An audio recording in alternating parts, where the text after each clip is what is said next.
8.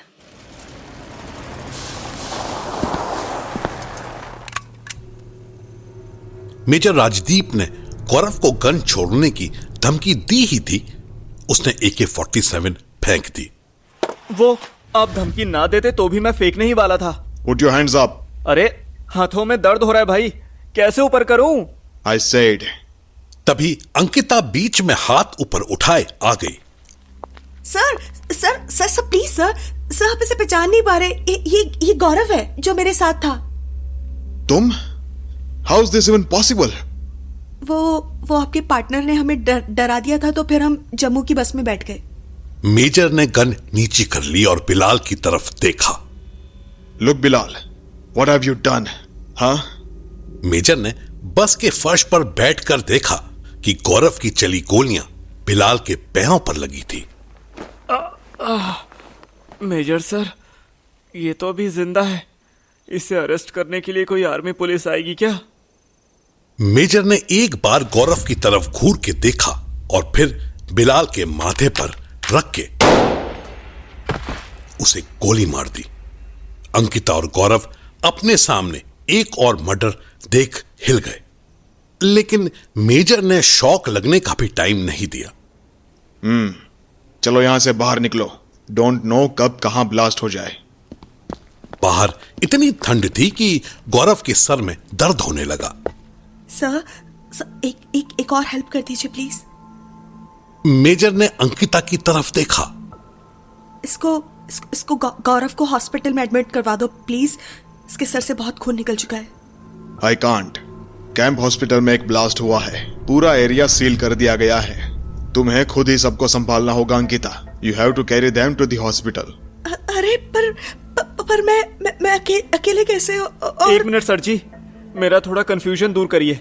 आप अकेले ही इस बस को बचाने आए थे? हाँ, फिर आपने सेम टाइम पर बस के फ्रंट पर और बस के पिछवाड़े पर गोलियां कैसे चला दी? मेजर ने बस स्माइल दी और दूर कहीं देखकर इशारा किया। अंकिता और गौरव भी उस तरफ देखने लगे। व्हाइट कपड़ों में दो लोग आ रहे थे, उनमें से एक लंगड़ा रहा था। अंकिता को अपनी आंखों पर यकीन ना हुआ। मनु, ये तो मनु है। गौरव ने स्माइल की। मुझे पता था ये यही हैं। मनु को जुबैदा सहारा दे रही थी और मनु गर्दन में गन लटकाए उनकी तरफ आ रहा था। जुबैदा के फेस पर बहुत सारी कालिख लगी हुई थी। मनु की दाढ़ी बढ़ी हुई थी। अंकिता तुरंत दौड़ती हुई मनु की तरफ आई और उसको गले लगा लिया। जुबैदा ने अंकिता को ऐसे घूरा जैसे उसके सामने उसकी सौतन आ गई हो। I missed you a lot. कहाँ थे इतने दिन? क्यों नहीं कोई कांटेक्ट किया? ये क्या तरीका हुआ बताओ? मनु ने अंकिता को कोई भी जवाब देने से पहले मेजर की तरफ देखा। मेजर साहब, कैप्टन सरताज ठीक हो जाएगा ना? I can't say, young man.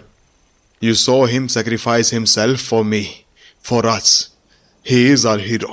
हाँ, of course he is, but वो ठीक तो हो जाएगा ना? He lost his hand, young man. इसमें क्या ठीक होगा वो? अंकिता बस एक टक मनु को देखे जा रही थी। उसे किसी कैप्टन मेजर की परवाह नहीं थी। उसे तो यह भी होश नहीं था कि जुबैदा बस उसी को देख रही थी। Enough of this time wasting. Phoenix, you can take my jeep. तुम एक बार जम्मू पहुंच जाओ तो मुझे इन्फॉर्म करना। I will tell you where to park it. Thank you major साहब, आपकी जीप रहेगी तो फिर कोई रोकने की हिम्मत नहीं करेगा। But who will drive? तुम्हारी हालत तो ऐसी लग रही कि I will manage. I can drive. And Gaurav too, he is. अरे गौरव कहाँ गया? सब गौरव को देखने लगे। वो वहीं बर्फ में गिरा पड़ा था। उसके शरीर से ढेर सारा खून निकल रहा था और आंखें बंद थी। Oh no, ये क्या हो गया? Gaurav! Don't yell. This is not a safe place. Zubaida. Major का इशारा करते ही जुबैदा ने तुरंत गौरव की रिस्ट चेक की। अभी जिंदा है, पर फौरन से पेशटर अस्पताल पहुंचाना होगा। जुबैदा ने मेजर की तरफ देखा। No, I can't take risk to bring you back guys at the camp. Zubaida, इसको श्रीनगर ही ले जाओ।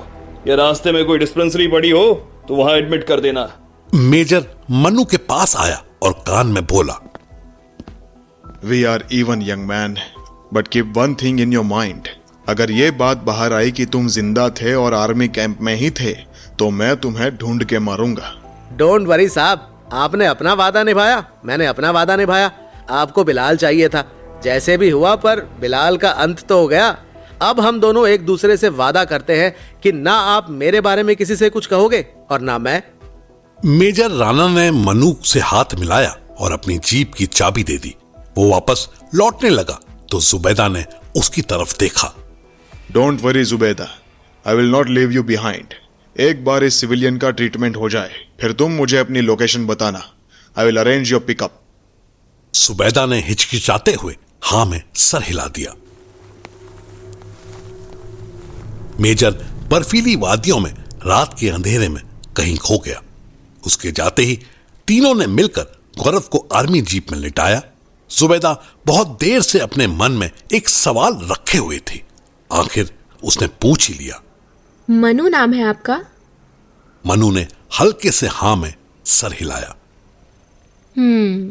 ये आपकी बीबी है? इससे पहले कि मनु कोई जवाब देता, अंकिता बोल पड़ी। Yes, I am his wife. तुम जुबैदा हो ना? मैं ड्राइव करती हूँ तो मेरे साथ आगे बैठो। एक्सक्यूज मी, मैं इनकी नर्स हूँ। मैं अपने पेशेंट के साथ ही बैठूंगी। फाइन, देन पेशेंट फिलहाल गौरव है। हाँ, तुम उसके साथ बैठो। मनु डार्लिंग, तुम आगे आकर मेरे साथ बैठो। मनु के लिए चलना मुश्किल हो रहा था। वो फिर भी जैसे तैसे अंकिता के साथ बैठ गया। तुम रात में ऐसे रास्तों पे ड्राइव कर लोगी ना? जब तुम साथ हो तो मैं कहीं भी कुछ भी कर लूंगी। अंकिता ने गियर हैंडल पकड़ने से पहले मनु का हाथ पकड़ लिया। ये देखकर जुबैदा की सांसें तेज हो गई।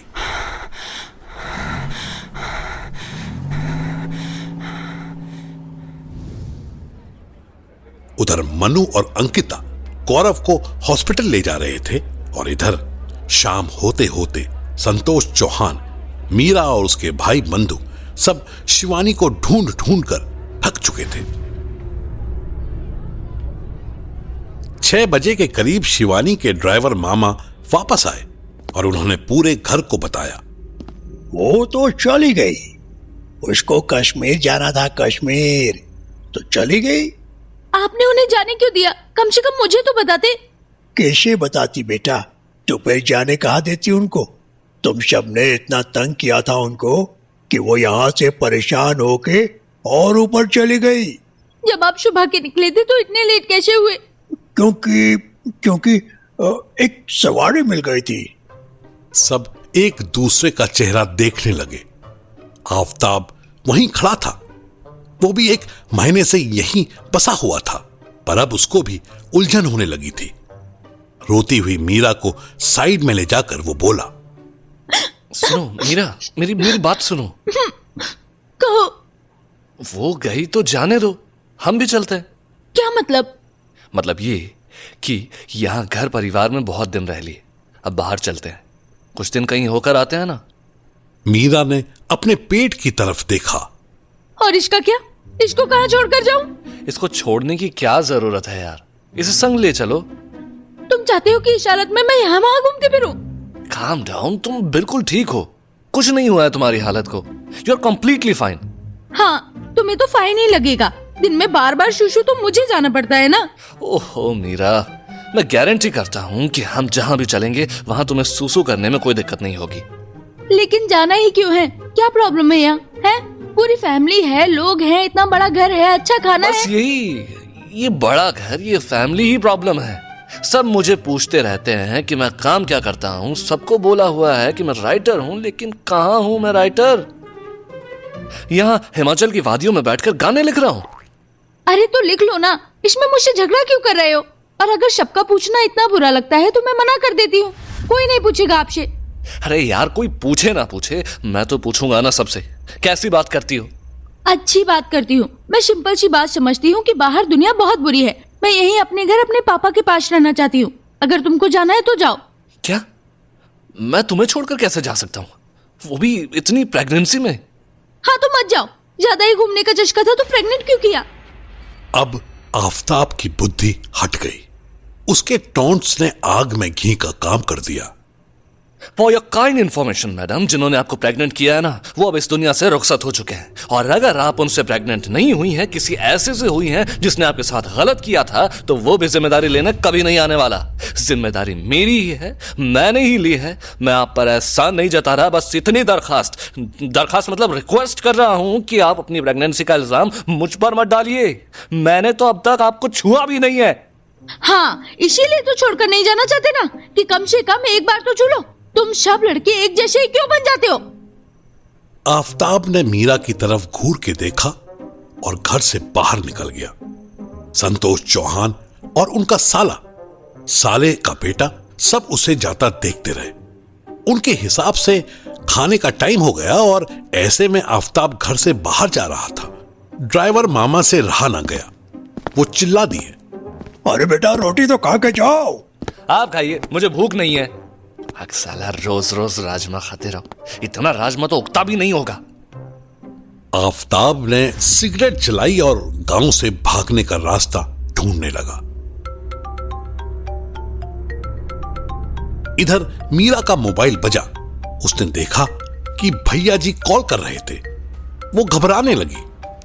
भैया जी नमस्ते। नमस्ते मेरा बिटिया। सुन, शिवानी से हमारी बात नहीं हो पा रही है। हाँ वो दीदी खुद ही कश्मीर निकल गई है, हम जानते हैं। हमें बताई थी, एक नंबर भी भेजी थी, इस पे पैसा ट्रांसफर कर देना। लेकिन अपना शिवानी का नंबर लग रहा है और नौर सरोज चोर ड्राइवर का नंबर है। ओ नो, फिर दीदी कहाँ गई?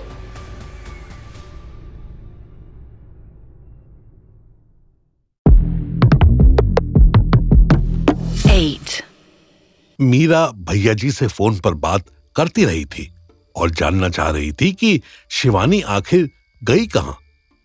इधर आफताब घर के बाहर खड़ा सिगरेट फूंक रहा था। अभी रात के 8 भी नहीं बजे थे कि यहां बिल्कुल सन्नाटा हो चुका था। आफताब की नजर दूर पहाड़ी घरों की लाइट्स पर पड़ी। वो खुद से बोला, क्या सोचा था यार, जिंदगी को मुंबई में अंधेरी में लेके जाएंगे, और कहां अंधेरे में आ गया हूं मैं। ऐ जिंदगी, ये कैसा इम्तिहान ले रही है तू। ऐ जिंदगी, ये कैसी कैद में ले आई है तू कि जहां कोई दीवार नहीं दिखती, पर कहीं जाना भी मुमकिन नहीं। ऐ जिंदगी, गले लगा ली। आफताब अभी अपने सेल्फ डिस्कशन के बीच में ही था कि घर के अंदर से मीरा की आवाज आई, आफताब, आफताब। आफताब तुरंत अंदर भागा। आता हूं, वेट, आया। आफताब भागता हुआ अंदर गया तो देखा मीरा के रूम में कोई नहीं था। वो अपना पेट पकड़े उठने की कोशिश कर रही थी। आफताब ने उसे सहारा देकर उठाया। थैंक यू, भगवान जी ने आपकी सुन ली। कैसे सुन ली? सॉरी, आई मीन कैसे, क्या, कब सुन ली? मैंने भगवान से कुछ कहा ही कब जो उन्होंने सुन ली? मन मन में कहा ना, वो सब सुन लेते हैं। बापू श्री कहते हैं कि मन की भाषा या तो भगवान जी जानते हैं या प्रेमी समझते हैं। मीरा यार प्लीज मुद्दे पर आओ। क्या सुन ली भगवान ने? शिवानी दीदी खो गई हैं। उनका नंबर भी स्विच ऑफ आ रहा है और उन्होंने एक ड्राइवर का नंबर दिया था, वो भी स्विच ऑफ आ रहा है। आप जाके पता करो ना कि वो कहाँ गई। मैं कैसे? मतलब मैं तो इस एरिया को जानता भी नहीं। जानते तो बॉम्बे को भी नहीं थे, फिर भी काम ढूंढ लिया ना आपने। भैया जी का नंबर ले लो, वो आपको शिवानी दीदी और उस ड्राइवर का नंबर दे देंगी। मामा जी आपको मनाली एयरपोर्ट छोड़ आएंगे, वहाँ से आप उनका पता कर लेना।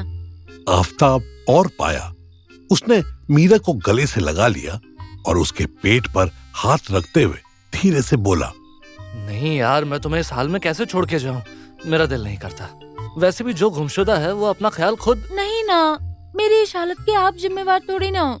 आफताब को ये बात कांटे की तरह चुभी। मीरा ने बिल्कुल मुंह पे फेंक के ताना मारा था। फिर टेंशन की क्या बात है, इतने लोग हैं यहाँ, सब मेरा ध्यान रख लेंगे। आप बस अपना और अपने मोबाइल का ध्यान रखना। आजकल मोबाइल स्विच ऑफ हो जाता है तो सब परेशान हो जाते हैं। आफताब ने मीरा के माथे पर एक किस किया। मीरा ने आंखें बंद कर ली। आफताब ने भी आंखें मूंद ली और मीरा की दोनों आंखों को अपने होठों से छू लिया। आई एम एक्सट्रीमली सॉरी, मुझे ऐसा नहीं कहना चाहिए था। It's okay. बाहर जाने के बाद मैंने भी तुम्हारी बात ध्यान से सोची तो मुझे सही लगी। हमारी एज रिटायरमेंट की थोड़ी है, हम तो अभी स्ट्रगल कर सकते हैं ना। मैंने अपने चक्कर में आपको भी बांध लिया है। कोई बात नहीं, डिलीवरी हो जाए एक बार, फिर हम तीनों बॉम्बे चलेंगे। तीनों? हाँ, आप, मैं और हमारा छोटू गोलू मोलू। लेकिन तुरंत नहीं, उसके थोड़े बड़े होने के बाद चलेंगे। अरे नहीं, फिर आपकी राइटिंग का और मेरी सिंगिंग का क्या होगा? जहाँ इतना इंतजार किया है वहाँ थोड़ा और कर लेंगे, पता भी नहीं चलेगा कि बच्चा कब 1 साल का हो जाएगा। मीरा ने आगे बढ़कर आफताब के होठों पर किस कर लिया। आफताब सरप्राइज हो गया। अरे ये क्या, अचानक? अचानक मूड बन गया तो अचानक।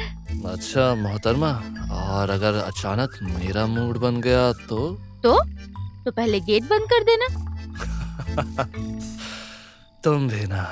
क्या मैं भी ना? गेट बंद करके आओ मेरे पास।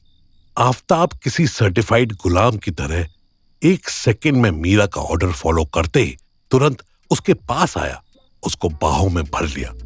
दोनों ने पेट की तरफ देखा। आराम से।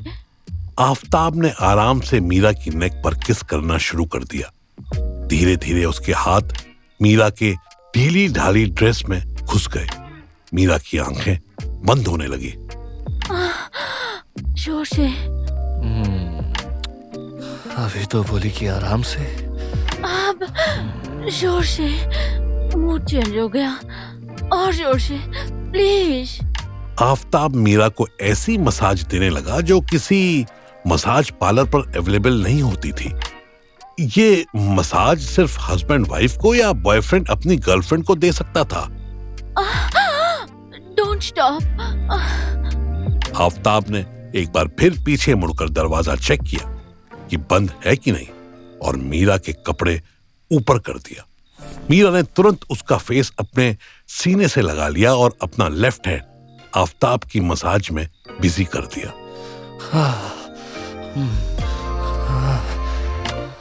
मीरा का हाथ आफताब के जहां जहां टच हो रहा था वहां वहां उसके रोंगटे खड़े हो जा रहे थे।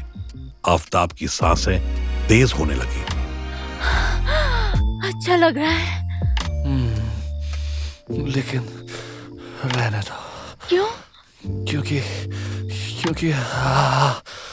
इस हालत में तुम्हारे साथ सेक्स करना ठीक नहीं होगा ना। मैं तुम्हें ऐसे थोड़ी भेजूंगी। वेट। मीरा ने अपने बाल बांधे और आफताब को बेड पर धक्का दे दिया। आफताब के पैर बेड से नीचे लटकने लगे। मीरा उसके पास घुटनों पर बैठी और आफताब का ट्राउजर पूरा नीचे कर दिया। फिर 1 सेकंड आफताब की तरफ देखा। वो अपनी आंखें बंद कर चुका था। मीरा के फेस पर एक शरारती स्माइल आई और फिर मीरा उसे प्यार करने लगी। पहले जहां मीरा के हाथों ने आफताब को सुपर एक्साइटेड कर दिया था, अब वहां पर उसके होंठ आ गए। आफताब को ऐसा लगा जैसे वो हवा में उड़ने लगा हो। उसे यकीन ना हुआ कि मीरा उसके साथ ये भी कर सकती थी। सीरियसली? यश, क्यों अच्छा नहीं लग रहा? हट जाऊं? रहने दूं? नहीं, प्लीज जो भी कर रही हो करती रहो। यस, बहुत अच्छा लग रहा है। मीरा काफी देर तक आफताब को टच करती रही, फिर आफताब से रहा ना गया। उसने मीरा को ऊपर खींच लिया। मीरा आफताब के ऊपर आकर बैठ गई। मीरा ने खुद आफताब का हाथ लिया और अपने सबसे सेंसिटिव पॉइंट पर टच करवाने लगी। आफताब मीरा को खुश करने में ज्यादा खुश होता था। दोनों बिना कुछ सीरियस किए भी बहुत कुछ करने लगे। कोई आधे घंटे तक चली इस एक्सरसाइज के बाद आफताब के साथ साथ मीरा भी थक के बेड पर आ गिरी। आफताब ने उसको कस के गले लगा लिया और ऊपर से ब्लैंकेट ओढ़ लिया। कैसा लगा? जन्नत जैसा। पर तुम क्यों हाफ रही हो? ओह, मेरा हाथ, मुंह सब दर्द करने लगा। मेरे घुटने में भी दर्द हो रहा है थोड़ा थोड़ा। अरे तो बताया क्यों नहीं? फिर तुम रोक देते ना। तो अच्छा ही होता ना। ओहो, कुछ दर्द होने भी अच्छे होते हैं। फिर मैं नहीं चाहती थी कि तुम ऐसे मुंह लटका के तरसते हुए यहाँ से जाओ। पता नहीं कितने दिनों में आना हो। कम से कम मुझे याद तो रखोगे। अच्छा जी, तो ये साजिश थी आपकी। मीरा ने आफताब के माथे पर किस कर लिया। हाँ, साजिश भी थी और प्रॉमिस भी। प्रॉमिस कैसा? ऐसा कि एक बार ये डिलीवरी हो जाए ना, फिर मैं आपको बताऊंगी कि शादी करने के बाद मैं आपको कितना सुखी रख सकती हूँ। मुझे सुखी रहने के लिए इन सभी की कोई खास जरूरत नहीं। मुझे सेक्स से ज्यादा ऑर्गेज़म तब मिलेगा जब मेरा लिखा गीत तुम गाओगी, रहमान साहब कंपोज करेंगे और मेल वॉइस के लिए मोहित चौहान होंगे। तब मुझे जो सुख मिलेगा उसके सामने इस टेम्पररी इजैकुलेशन कुछ भी नहीं है। मीरा ने कुछ सेकंड्स तक आफताब को घूर के देखा, फिर धक्का देने लगी। उठो, उठो यहाँ से, नॉन रोमांटिक आदमी। जाओ, जल्दी निकलो और शिवानी दीदी को ढूंढ कर लाओ। अरे जाता हूँ ना, जरा 10 मिनट। 1 मिनट भी नहीं। चलो उठो, निकलो। आफताब मीरा के मूड स्विंग्स को 1 महीने से झेल रहा था, लेकिन अब भी उसको समझ नहीं आता था कि मीरा कब क्या करने को कह देगी। वो कपड़े पहनने लगा। उसने टाइम देखा तो 9:30 हो रहे थे। सुनो, रात बहुत हो गई है, सुबह निकल जाऊं? मीरा ने भी घड़ी देखी, फिर कुछ सोचने लगी।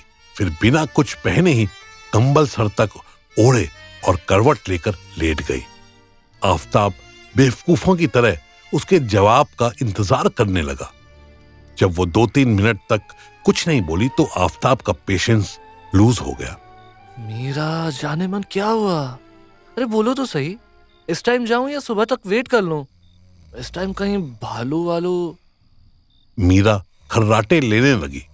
आफताब अपना सर पकड़कर वहीं बैठ गया। इधर मनाली से 500 किलोमीटर दूर जम्मू के बस स्टैंड पर बैठे थे।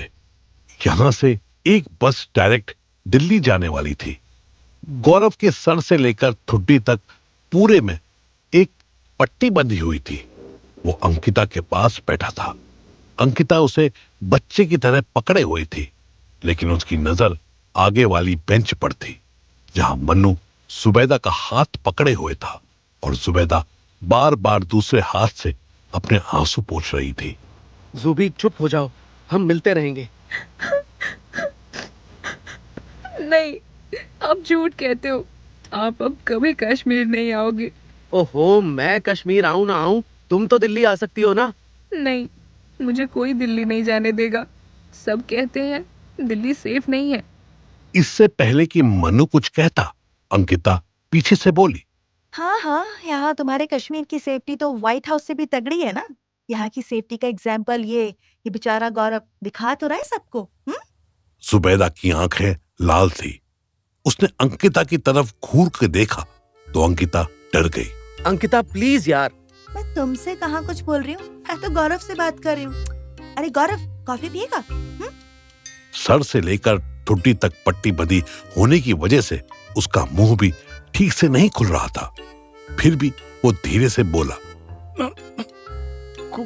कॉफी नहीं, जूस। जूस। ओह, जूस पिएगा? हाँ, कौन सा जूस बता? एप्पल।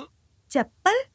चप्पल तो खिला सकती हूँ, पिलाऊंगी कैसे? अंकिता स्टॉप इट, एप्पल कह रहा है वो, जाओ ले आओ। लाती हूँ। गौरव बाबू, तू ध्यान रखना अपना और आसपास का भी। अंकिता जाने के लिए उठी ही थी कि जुबैदा धीरे से बोली, एक चाय पी सकते हैं आप मेरे साथ? अंकिता जाते जाते रुकी। उसने जोर से दांत भींचे, उसकी मुट्ठियां भी कस गई। प्लीज यार अंकिता, 2 चाय ले आओगी मेरे लिए? क्यों नहीं? अंकिता गुस्से में चाय लेने चली गई। तभी मनु को दूर खड़ी श्रीनगर की बस के पास एक लड़की दिखाई दी। मनु को ये लड़की जानी पहचानी लगी। वो कुछ सेकंड्स तक उसे घूरता रहा। जुबैदा ने भी मनु की नजरों को फॉलो किया। और कितनी मोहतरमाएं हैं यहाँ कश्मीर में, इससे भी जानते हो क्या आप? मनु ने उस लड़की को पहचान लिया था। नहीं, मैं शिवानी को अब नहीं जानता। शिवानी नाम सुनते ही टूटे फूटे गौरव के कान खड़े हो गए।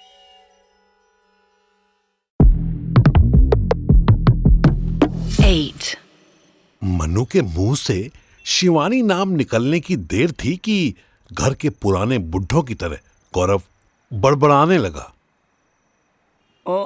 शिवानी कहाँ है शिवानी? सर जी। तू चुप बैठ भाई, जंगल में है तू, जंगल में। गौरव अपने आसपास देखने लगा। जंगल? मुझे तो लगा कि बस स्टैंड पर हूँ। बेटा तू जंगल में ही है, मैं भी जंगल में हूँ। और जब जंगल में शेर दिख जाए ना तो उसका ऑटोग्राफ लेने के लिए पास नहीं जाते, बस दूर से देख के खुश हो लेते हैं कि हमने शेर देख लिया, समझा? समझ रहा हूँ। शेर इज इक्वल टू शिवानी ना? पहले मुंह से गुटखा थूक के बोल। अरे गुटका नहीं है सर, ये पट्टी इतनी टाइट बंधी है कि पट्टी बंधी है ना तो चुप रह, ज्यादा बोलेगा तो खुल जाएगी। यहाँ से जुबैदा भी नहीं होगी साथ, और मुझे पट्टी करनी आती नहीं। तो क्या मैं अंकिता मैम से बनवा लूंगा? क्या बोला? अंकिता? तब तक अंकिता वहां आ गई। उसके हाथ में 2 जूस के टेट्रा पैक्स थे और एक चाय थी। सॉरी मनोज जी, चाय बस एक ही कप मिली, ये लो। मनु मुस्कुराया। वो समझ गया कि अंकिता जलन के मारे जुबैदा के लिए चाय नहीं लाई थी, लेकिन उसकी ये चाल तो और उल्टी पड़ने वाली थी। कोई बात नहीं, जुबी तुम पी लो, मैं रास्ते में पी लूंगा। नहीं आप पी लो, मुझे ना घर की चाय ही अच्छी लगती है। अंकिता ने गौरव को एप्पल जूस का पैकेट पकड़वाया ही था कि गौरव धीरे से बोला, अरे दोनों ही शेयर करके पी लो ना, इसमें इतना सोचना क्या है? मनु ने अंकिता की तरफ देखा पर जवाब गौरव को दिया। गुड आइडिया गौरव, लो जुबी, एक सिप तुम, एक मैं लूंगा। जुबैदा ने एक सिप चाय लेकर मनु को कप पास कर दिया। मनु ने भी एक सिप ले लिया। अंकिता देख रही थी, उसकी आत्मा फूकने लगी। जुबैदा भी थी तो लड़की ही, उसके फेस पर भी अंकिता की जलन देखकर स्माइल आ गई। गौरव बेचारा अपने जूस पैक की स्ट्रॉ निकाल ही रहा था कि अंकिता ने हाथ से पैक छीन लिया। अरे रहने दे, डॉक्टर ने तुझे ठंडा पीने से मना किया है। ये पिएगा ना तो तेरी चोट ठीक नहीं होगी। छोड़ से, आया बड़ा। हाँ। अरे पर मुझे क्यों तोड़ा? मेरा मतलब मुझ पे क्यों गुस्सा निकाल रही हो? एक कप चाय तो आप लेकर आई हो ना। डिस्पोजेबल कप में थोड़ी सी चाय थी। जुबैदा के 2 घूंट और मनु के 1.5 सिप में खत्म हो गई। अंकिता मुंह घुमाकर पीछे वाली बेंच पर बैठ गई। गौरव कभी मनु की तरफ तो कभी जुबी की तरफ देखता, फिर बेचारा अंकिता को और उसके हाथ में लटकते एप्पल जूस के पैकेट को देखता। वो मन मार कर बैठा रहा। 10 मिनट बाद अंकिता बोली, 1 घंटा भी नहीं रह गया अब हमारी बस में मनु जी। हाँ, आप अपनी नर्स को उनके घर की बस में जल्दी से बिठा दो तो अच्छा होगा, वरना ये यहाँ अकेले रह जाएंगी और एज पर हर जम्मू भी पता नहीं सेफ होगा या नहीं इनके लिए। इससे पहले कि मनु कुछ बोलता, जुबैदा ने गुस्से में अपना आंसर फेंक के मारा। आपको क्या प्रॉब्लम है मुझसे बताइए, मैं दुरुस्त करने की कोशिश करूंगी। मुझे तुमसे क्या प्रॉब्लम होगी? हाँ तुम्हारा मेरा क्या मैच? शांत हो जाओ जुबी। आप बोलने दो मुझे, ये तब से मुझसे चिढ़ रही है। मैं तुमसे क्यों चिढ़ूंगी भाई? है तुम हो ही कौन? अंकिता ने गौरव का जूस खोला और मजे से पीने लगी। सही बात है, मैं हूँ ही कौन? मैं एक छोटी सी नर्स हूँ। मेरे घर में कोई इतना भी नहीं बन पाया। मेरी सिस्टर ने, मामा की लड़की होती है ना, आप क्या कहते हो उसको, कजिन सिस्टर, उसने एक बार पढ़ने की कोशिश की थी। जम्मू आई थी वो एग्जाम देने। पता है उसको कितना मारा? इतना मारा कि वो बेचारी मर गई। इतना सुनते ही अंकिता ने सबसे पहले जूस पीना बंद किया। और सुनो, आप पढ़े हो ना, आपको पढ़ने की आज़ादी मिली, घूमने की, काम करने की आज़ादी मिली। आप तो इनसे इश्क भी करते हो, हमें इतनी भी आज़ादी नहीं मिली। मेरी छोटी बहन 15 साल की एज में उसका निकाह हो गया, वो भी इस कश्मीर में नहीं, उसमें बॉर्डर पार वाले में। पता है क्यों? क्यों? क्योंकि मेरे अब्बू ने उसको एक लड़के से बात करते हुए देख लिया था। बस बात करते हुए। वो तो मेरे अब्बू अच्छे इंसान हैं, उन्होंने हम बहनों को कभी मारा नहीं, लेकिन मामू चाचू ये लोग तो मौके के इंतज़ार में रहते हैं कि कब हमसे खता हो और हमारा जुलूस निकाला जाए। जुबैदा के बारे में इतनी डिटेल जानकारी तो मनु को भी नहीं थी। I'm sorry Zubaida, I'm really sorry। Sorry की बात नहीं है दीदी, आप मुझसे बड़े हो, बहुत पढ़े लिखे भी हो। आपको तो मुझे नीचा दिखाने के लिए कुछ करने का ज़रूरत ही नहीं है। वो तो मेजर साहब का एहसान है मेरे अब्बू पर, वरना मेजर साहब ना होते तो मेरा भी कब का निकाह हो गया होता, साथ में 2-3 बच्चे भी होते। मेजर साहब ने मुझे बचाया हुआ है ये समझो, वरना मैं तो आप जैसी सुंदर और पढ़ी लिखी लड़की के पास भी नहीं बैठ सकती। मेरी इतनी हैसियत भी नहीं, आपको ज़्यादा कोशिश करने की ज़रूरत ही नहीं, मैं खुद ही नीच I'm हूँ। really sorry यार, तुम कर लो बात, मैं नहीं टोकूंगी तुम्हें। मुझे अच्छे लगे मन्नू, मैं तो इनका नाम भी नहीं जानती थी। मेजर साहब बोले कि इस पेशेंट का खास ख्याल रखो। मुझे लगा ये भी बाकी जैसे होंगे। पता है, जब मेजर साहब को किसी पेशेंट से इन्फॉर्मेशन निकलवानी होती है तो मुझसे ही कहते हैं। मैं ही पेशेंट से इतने प्यार से बोलती हूँ कि वो खुद ही सब कुछ बता देता है, लेकिन इस चक्कर में मुझे उसकी गंदी नज़र झेलनी पड़ती है। लेकिन मन्नू जी ने कभी मुझे गंदी निगाह से नहीं देखा, इसलिए भी मुझे ये बहुत अच्छे लगे। बाकी मेरी कोई हैसियत नहीं अंकिता बहन। मैं तीसरी बार सॉरी बोलती हूँ, प्लीज, मैं समझ गई। गौरव बीच में मजे लेने लगा। ऐसे सॉरी बोलने से क्या होता है? जाओ 2 कप चाय लेकर आओ। अंकिता ने गौरव को घूर के देखा। गौरव मुस्कुराने की कोशिश करने लगा, पर पट्टियों से लिपटा उसका फेस उसे हंसने भी नहीं दे रहा था। सॉरी, हाँ मैं अभी चाय लाती हूँ। जुबैदा इमोशनल हो गई थी। उसकी आंखों के साथ साथ नाक से भी पानी निकलने लगा। मनु ने उसकी बहती नाक देखी तो अंकिता से बोला, शांत हो जाओ जुबी, एक टिश्यू पेपर का बॉक्स भी ले आना प्लीज। अंकिता भी हंस दी। मनु ने वापस दूर खड़ी बस की तरफ देखा। शिवानी अब वहां नहीं थी। मनु की जान में जान आई। वो अब जिंदगी में और पंगे नहीं लेना चाहता था।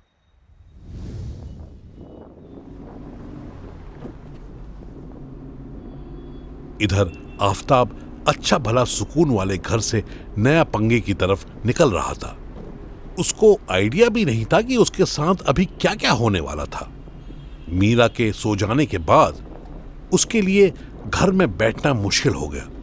उसने मीरा के बैग से 25,000 रुपए कैश निकाले और ड्राइवर मामा को साथ लेकर रात 10 बजे ही मनाली एयरपोर्ट के लिए निकल गया। वैसे तो हम जा रहे हैं, लेकिन रात में आना जाना ठीक नहीं।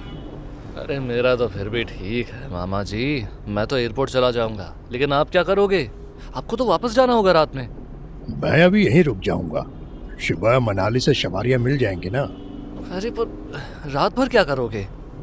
यही गाड़ी में सो जाऊंगा। इतनी सी ऑल्टो में कहाँ सोओगे आप? बहुत दिक्कत होगी नहीं? ड्राइवर मामा ने आफताब को घूर के देखा। आफताब जानता था कि मीरा की फैमिली के लोग उसे कोई खास पसंद नहीं करते थे। वो बस 2 वजह से उसे टॉलरेट कर रहे थे। पहला रीजन ये था कि मीरा उसके फुल सपोर्ट में थी, और दूसरा रीजन ये था कि वो मीरा के बच्चे का बायोलॉजिकल बाप ना होते हुए भी उससे शादी करने को राजी था। तुम्हारे पास ऑल्टो है? नहीं, यहाँ नहीं। घर पे तो। घर से तो तुमको निकाल दिया था ना। यहाँ की बताओ, या बॉम्बे में? कौन सी गाड़ी है तुम्हारे पास? कोई भी नहीं। क्यों? जब तुम्हारे पास कोई गाड़ी नहीं है तो तुम्हें मेरी ऑल्टो को छोटी क्यों कहा? पहले बड़ी गाड़ी ले लो, फिर मेरी भांजी को घुमाने लाओ उसमें, फिर मुझे बताना कि मेरी गाड़ी कितनी छोटी है। आफताब के सीने में ये ताना ऐसा चुभा कि उसके लिए गाड़ी में बैठना मुश्किल हो गया। आप मुझे यहीं उतार दीजिए मामा जी। रोकिए, गाड़ी रोकिए। ड्राइवर मामा के कान में जू भी नहीं रहेंगी। वो मस्त गाड़ी चलाते रहे। अरे आपने सुना नहीं क्या? मैं कह रहा हूँ गाड़ी रोकिए, मुझे यहीं उतरना है, आगे मैं खुद चला जाऊंगा। ड्राइवर मामा शिवानी के सामने जितने सिंपल सरल थे, वो आफताब के सामने उतने ही टेढ़े हो गए। गोल गोल रास्तों से निकलते हुए एक जगह ऐसी आई जहां पर दो रोड दिख रहे थे। एक लेफ्ट वाला पीछे की तरफ जा रहा था और राइट वाला ऊपर की तरफ। ड्राइवर मामा ने अपनी गाड़ी साइड में लगा दी। रात के 11 बजने वाले थे। वहां बिल्कुल सन्नाटा था। सिर्फ गाड़ी के इंजन की आवाज आ रही थी। आफताब ने गाड़ी खोलने की कोशिश की तो देखा ड्राइवर मामा ने सेंटर लॉक लगाया हुआ था। खुद चले जाओगे ना? बताओ, इनमें से कौन सा रास्ता मनाली जा रहा है? आफताब कंफ्यूज हो गया। उसने तुक्का मारा। वो जो नीचे जा रहा है वो रास्ता। गलत जवाब। वो नीचे गांव को जा रहा है। सीधे ब्यास नदी में निकल जाओगे। ब्यास नदी के बारे में आफताब जानता था। थैंक यू बताने के लिए। अब गाड़ी खोलिए, मुझे जाने दीजिए।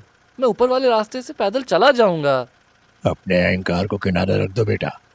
इतना अहंकार ठीक नहीं। अहंकार? ये मेरा आदर था कि मैं आपसे पूछ रहा था कि आप रात कहाँ और कैसे गुजारेंगे। आप ही मुझे ज्ञान देने लगे। आप ये सब बातें छोड़िए, मैं आपसे कुछ गलत नहीं बोलना चाहता। गाड़ी खोलिए, मुझे जाने दीजिए। सोच लो, रात में जंगली जानवर भी आ जाते हैं। अरे आने दीजिए, वो कम से कम आपकी तरह तानेबाजी तो नहीं करते होंगे। आफताब ने दरवाजे के लॉक को एक झटका दिया। दरवाजा तुरंत खुल गया। आफताब बाहर निकला और 2 मिनट इधर उधर देखकर हिम्मत करके ऊपर वाले रास्ते की तरफ चल दिया। ड्राइवर मामा ने कहीं जाने की कोशिश नहीं की। वो बस हेडलाइट चलाए ड्राइविंग सीट पर बैठा रहा। आफताब एक टर्न के बाद दिखना बंद हो गया। इधर आफताब भी तब तक तो आराम से चल रहा था जब तक हेडलाइट्स की रोशनी थी, लेकिन जैसे ही सड़क पर बिल्कुल अंधेरा हुआ, आफताब आगे बढ़ने में हिचकिचाने लगा। अभी हिचकिचाता हुआ 5 मिनट भी नहीं हुए थे कि उसको किसी के गुर्राने की आवाज आई। कौन है? कोई जंगली जानवर उसके आसपास था। आफताब को जैसे ही कहीं से लकड़ियां टूटने की आवाज आई, उसने पत्थर उठा लिया। एक मुसीबत से निकला नहीं तो दूसरी में फंस गया। अच्छा भला मुंबई में धक्के खा रहा था, पता नहीं क्या सूझी जो इस बेवकूफ गौरव के चक्कर में पड़ गया। आफताब धीरे धीरे आगे बढ़ने लगा। अभी 2 मिनट भी नहीं चला होगा कि उसे गाड़ी की आवाज आ गई। ड्राइवर मामा आफताब के पास पहुंच ही रहे थे कि सड़क पर किसी तीसरे को खड़ा देख रुक गया। ओई, ओई, हट, हुश। आफताब ने मुड़ के देखा। ड्राइवर मामा की ऑल्टो की हेडलाइट्स में उसको नजर आया कि एक पैंथर जैसा जीव उसके ठीक पीछे खड़ा हुआ है। हेडलाइट्स की रोशनी से वो पैंथर भी चौंक गया।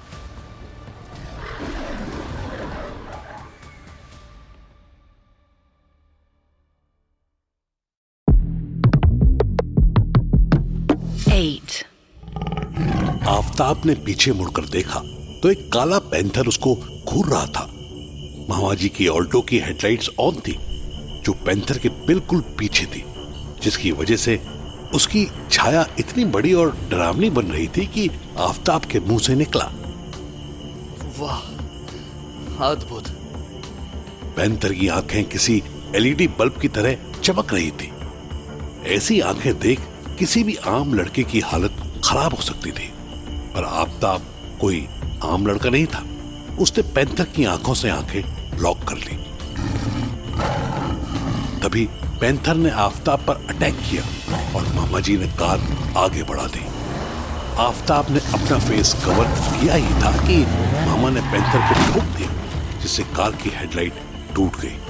पैंथर जोर से चिल्लाया और झाड़ियों में भाग गया। आफताब के दिल की धड़कनें बहुत तेज हो गई। मामा जी गाड़ी लेकर उसके पास आए। बिल्कुल बेवकूफ हो तुम, अकल नहीं है। छी, अभी कुछ हो जाता तो भी आपको क्या फर्क पड़ता है? बकवास मत करो, आओ अंदर बैठो जल्दी।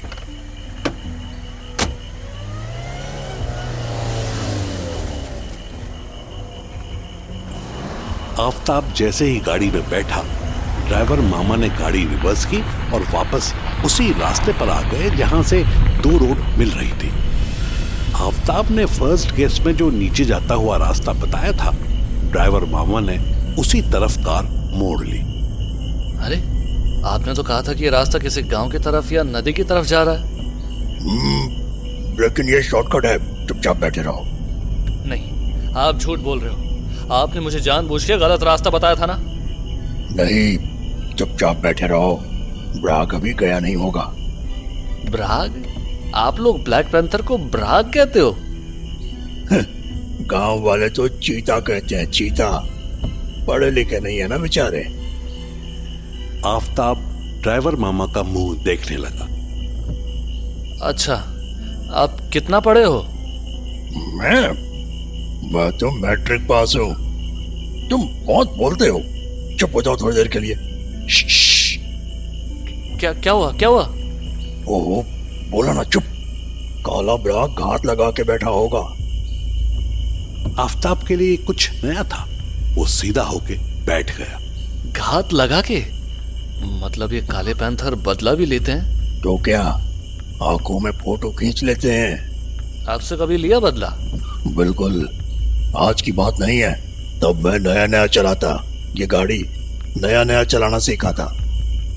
बहुत घनी रात थी, हल्की हल्की बारिश हो रही थी।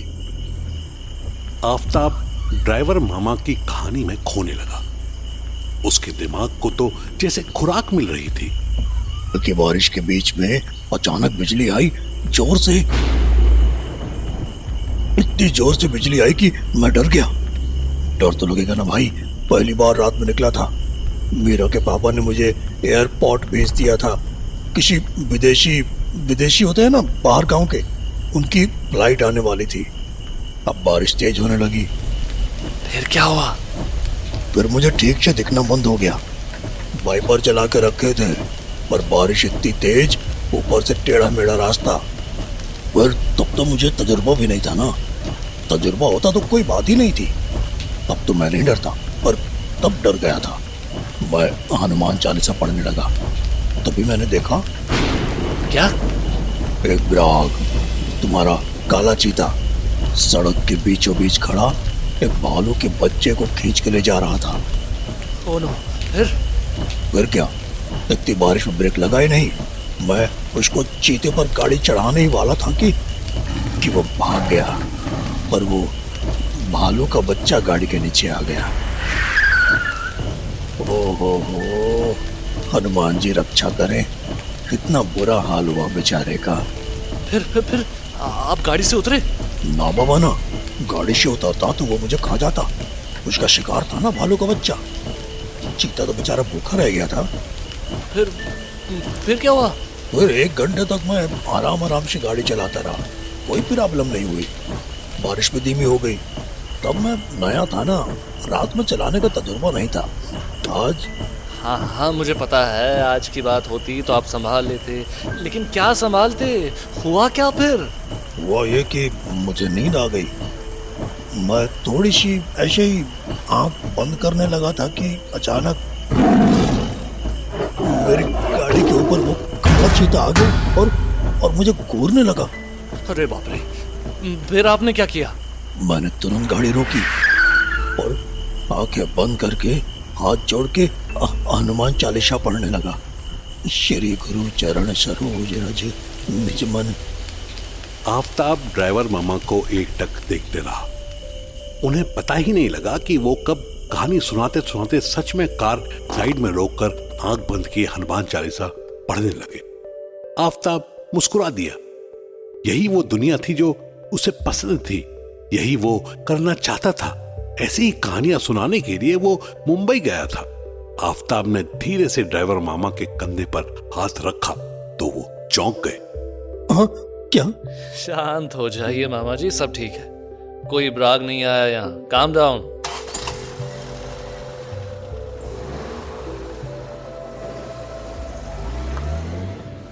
गाड़ी फिर से किसी एडवेंचर स्टोरी की तरह सड़क पर दौड़ पड़ी। आफताब ने डैशबोर्ड से कागज और जेब से पेन निकाला और ड्राइवर मामा की बताई कहानी लिखने बैठ गया। उन दोनों को आइडिया नहीं था कि जिस सड़क से वो गुजर रहे थे उसके एंड पर लगे ऊंचे लंबे पेड़ पर वहीं ब्लैक पैंथर बैठा हुआ था। इधर मन्नू, अंकिता और गौरव बस में बैठे सो रहे थे। इनको अभी जम्मू पहुंचने में देर थी। तीनों एक साथ बैठे हुए थे। मन्नू बीच में था, अंकिता विंडो की तरफ थी और गौरव पैसेज की तरफ बैठा था और उसका सर मन्नू के कंधे पर था। इस तरह अंकिता ने भी अपना सर मन्नू के कंधे पर रखा हुआ था। गौरव और अंकिता ऐसे सो रहे थे जैसे बेहोश हो, पर मन्नू की नींद बार बार खुल रही थी। वो चाहकर भी इन दोनों को हटा नहीं पा रहा था। तभी उसकी नजर सामने की एक सीट पर पड़ी।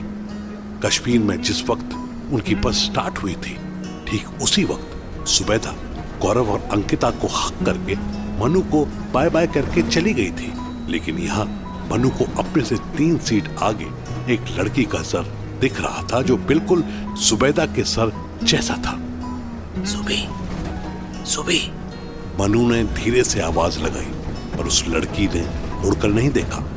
मनु को लगा कि शायद ये उसका भ्रम था। वो फिर सोने की कोशिश करने लगा। उसने आंख बंद की ही थी कि गौरव की नींद खुल गई। क्या सर जी, अभी भी जोबी डोबी करोगे ना तो अंकिता मैम आपकी जोबी डोबी कर देंगी, समझे? चुप करके सो जा तू, तंग मत कर। मुझे भूख लग रही है, अब नींद नहीं आ रही। जम्मू सुबह पहुंचेंगे, वहीं कुछ खा लियो। अभी चुप करके सो जा भाई। ये बस किसी ढाबे पर नहीं रुकेगी क्या? मैं दाल मखनी खाना चाहता हूँ। मनु ने उसे घूर के देखा। ओके, सॉरी, कुछ नहीं खाना चाहता, भूखा मरना चाहता हूँ मैं, आप परेशान मत हो। मनु फिर उस लड़की की तरफ देखने लगा। बस में ऑलमोस्ट सब सो रहे थे। अंदर की लाइट भी बंद थी। बस बाहर रोड से जो रोशनी आ रही थी उसी के भरोसे मनु को वो लड़की जुबैदा जैसी लग रही थी। मनु को वो रात याद आई जब पहली और शायद आखिरी बार जुबैदा ने उसके साथ रोमांस किया था। मनु अभी थॉट्स में खोया ही था कि गौरव फिर बोल पड़ा। एक बात बताओ सर जी, आपकी और जुबैदा के बीच कुछ हुआ था क्या? सो जा, फालतू बातें मत कर। क्या फालतू कहाँ से? वो लड़की तो जैसे दूध मलाई थी सर जी, और आपने उसे छोड़ी तो नहीं होगी। अंकिता मैम तो उसके आगे एक्स्ट्रा बॉइल्ड चाय लगती हैं। मनु ने एक नजर सोती हुई अंकिता को देखा, फिर गौरव को गुस्से से घूरा। बकवास मत कर, सो जा चुपचाप। अंकिता बहुत अच्छी है, लुक्स ही सब कुछ नहीं होता, नेचर भी मैटर करता है। अंकिता मेरे लिए कहाँ से कहाँ आ गई। अजी हाँ, आई तो मेरी वजह से थी। ये तो मूव ऑन कर चुकी थी। वो तो मैंने ही इनसे बोला कि एक बार फिर से कश्मीर चलकर आपकी हड्डी पसली इकट्ठा कर लेते हैं और आपका अंतिम संस्कार कर देते हैं, लेकिन आप तो खुद ही जिंदा मिल गए। बड़ा अफसोस हो रहा है तुझे? मुझसे पूछ रहा है, अपनी बोल। मेरे पीठ पीछे अंकिता के साथ कुछ ऐसा वैसा तो नहीं किया तूने? क्या? अरे नहीं, कैसी बात करो सर जी, मैं भला ऐसा कर सकता हूँ क्या? बेटा, ऑफिस में तेरा पहला दिन मैं भूला नहीं हूँ। तू कैसे अंकिता पे लाइन मार रहा था और मुझे ब्लैकमेल कर रहा था। अरे नहीं सर जी, तब तो मैं बच्चा था ना, अच्छा बुरा समझता नहीं था। But now I am totally changed. और वैसे भी मैं कितनी भी लाइन क्यों न मार लूं, अंकिता मैम भाव ही नहीं देती। शाबाश, गुरु की गर्लफ्रेंड से फ्लर्ट करना सीख गया है तू। जीवन में बहुत जूते खाएगा। Thank you sir ji, thank you so much. मैंने जो भी इस दुनिया में सीखा है वो सब आपसे ही सीखा है सर जी। सुबह 5 बजे बस एक जगह रुकी। बाहर से तेज रोशनी आ रही थी। ले, आ गया तेरा ढाबा, जा खा ले कुछ। गौरव के उठने से पहले ही कंडक्टर, जो कि टिपिकल सरदार था, जोर से चिल्लाया। और जी मैं क्या, जिसको भी पेशाब पशूब टट्टी पॉटी करनी हो बाहर आ जाओ, बस इतने 10 मिनट रुकेगी, चट्टी करो। एक एक करके कुछ पैसेंजर्स उठने लगे, पर गौरव नहीं उठा। क्या हुआ? बैठा क्यों है? जा उठ। सर जी, एक्सीडेंट के बाद से आपके कान कमजोर हो गए शायद। आपने सुना नहीं क्या? यहाँ तो कॉन्सेप्ट ही उल्टा चल रहा है। मैं भूखा हूँ, मुझे खाना चाहिए, पर यहाँ तो सिर्फ डाउनलोड करने वालों को ही जाने के लिए कह रहे हैं। अरे बॉडम बुद्धि, जाके चाय पी ले, साथ में कुछ खा लियो। ओह शिट, आपकी तो याददाश्त भी शॉर्ट टर्म मेमोरी लॉस हो गई है। सर, मैंने आपसे कहा था ना कि मुझे दाल मखनी खानी है। चाय के साथ दाल मखनी थोड़ी मिलेगी। भाड़ में जा। ना सर जी, मैं कहीं नहीं जा रहा। मैं यहीं आपके पास सोऊंगा। तू एक काम कर, बीच में आ जा, मैं कॉर्नर पे आ जाता हूँ। अरे नहीं नहीं, फिर अंकिता मैम मुझे चप्पल से मारेंगी। आप ही रहो बीच में। अबे नहीं मारेगी, वो गहरी नींद सो रही है, आजा। मन्नू ने हौले से अंकिता का सर उठाया और गौरव को बीच में आने का इशारा किया। फिर वो अंकिता का सर पकड़े पकड़े बीच से खिसक कर साइड में आ गया। गौरव बैठ गया और अंकिता का सर अपने कंधे पर रख लिया। सर जी, ये पक्का सो ही रही है ना? हाँ बे, दिख नहीं रहा? जो दिख रहा है उसी की वजह से तो घबरा रहा हूँ। हम इतनी बातें कर रहे हैं पर ये नहीं उठ रही हैं, और हमने इनका सर पकड़ के हाथ में ले लिया, ये फिर भी नहीं उठी। भला ऐसे कोई सोता है क्या? तू कहना क्या चाहता है? अरे यही कि कहीं ये मर तो नहीं गई। कुछ भी बोलता है तू गौरव, कुछ भी। कैसे मर जाएगी? सर जी, ये सोचो कि अगर मर गई होंगी तो पता कैसे चलेगा? इतनी सर्दी में तो बॉडी से बदबू भी नहीं आएगी। चूतिया आदमी, सांस चल रही है उसकी, नाक के पास उंगली रख के देख। गौरव ने अंकिता की नाक के आगे उंगली रखी। उसे बहुत हल्की सी सांस फील हुई। उसने नाक के अंदर उंगली डालने की कोशिश की ही थी कि अंकिता उठ गई। क्या बदतमीजी है ये, छी! अंकिता गंदा सा मुंह बनाने लगी। मनु ने तुरंत मुंह फेर लिया। वो इस बेवकूफी का पार्ट नहीं होना चाहता था। उसने 3 सीट दूर देखा तो अब उसे कोई दिखाई नहीं दिया। सुबेदा जैसी दिखती वो लड़की अपनी सीट पर नहीं थी। मनु ने आंखें बंद की ही थी कि उसके ठीक पीछे वाली सीट से किसी ने उसके कंधे पर हाथ रखा।